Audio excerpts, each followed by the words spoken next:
Well, on the sidelines of the 9th CFA conference happening in Taj Lands in Mumbai, I have with me Matt Gertken, who's coming down all the way from US, from BCA Research, and is an expert on geopolitics. Remember, asset managers world over right now are discussing the US-China relations, what's happening in Middle East, within the Arab countries and economies, and also Saudi's role as far as determining the crude oil prices are concerned. So lots to talk about, and he's been fielding queries from asset managers from the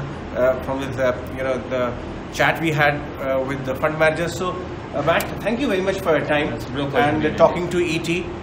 Let's talk about your base case view, because the stock markets world over are now gradually started to factoring in some kind of reconciliation which may happen between US and China, and that's why perhaps there's relative calm now.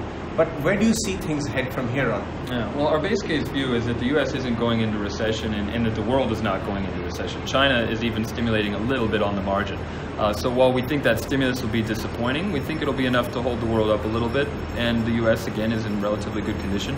So we would see this as a window of opportunity to be overweight in terms of our risk, and then to really just monitor these issues as it seems that a trade deal or at least a non-hiking of tariffs could be becoming more likely. So how are you analyzing the impacts of this? If the US trade issues worsen from here on, they are likely to have an impact on global growth. To what extent can the deterioration happen in your view? Well, that's what's really interesting, is we're not dealing with a global trade war, we're dealing with a US-China trade war.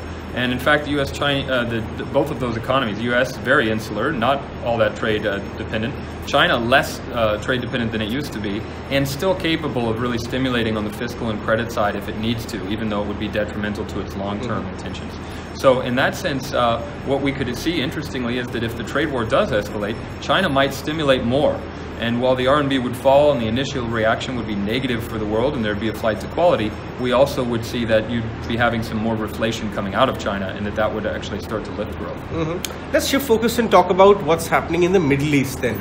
Middle East is a hotbed of a lot of controversy right now. And the role of Saudi in determining the crude oil prices is also coming to fore.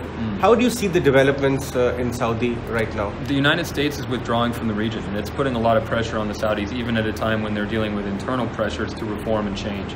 So they're under pressure. The U.S. is really not enforcing the sanctions on Iran. The Saudis are cutting oil production, which Trump doesn't want. So we have some disagreements there, and we think those can continue, because Trump does not have the ability ahead of the 2020 election to apply maximum pressure on Iran and risk an oil shock that could unseat him from government.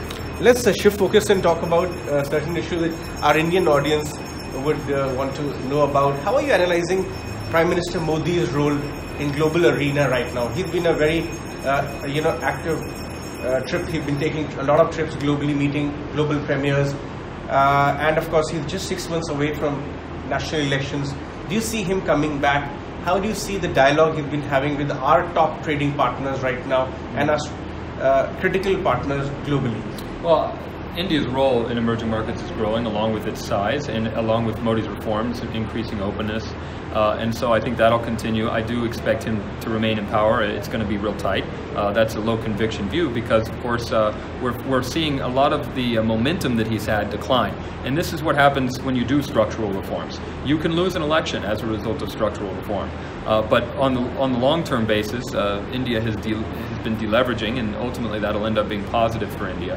And India also has relatively strong institutions and good demographics. So this is a country that we would tend to be overweight on within emerging markets. But in the short term, we're having some issues because of the election instability and the uncertainty around Modi. Well, in the last couple of years, India has also climbed up the ranks in size of economy globally. The per capita is on the cusp of breaking the $2,000 mark. Keeping the politics aside, the way India's emergence in the hierarchy of the size of economies, do you see that having an impact?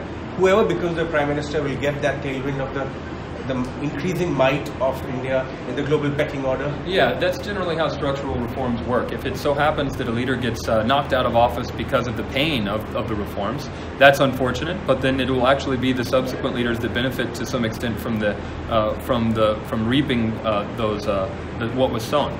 And in his case, I think with Modi, You will have, again, the banks will eventually be cleansed. You will have a circumstance where it'll be easier to hire and fire people. You'll have a circumstance where companies that are inefficient can be flushed out of the market. So you'll have growing formalization of the market as well, formalization of taxation in the country, and a single market as well. So these things will benefit India. But whether Modi will be there to kind of get the credit is a big question for this year.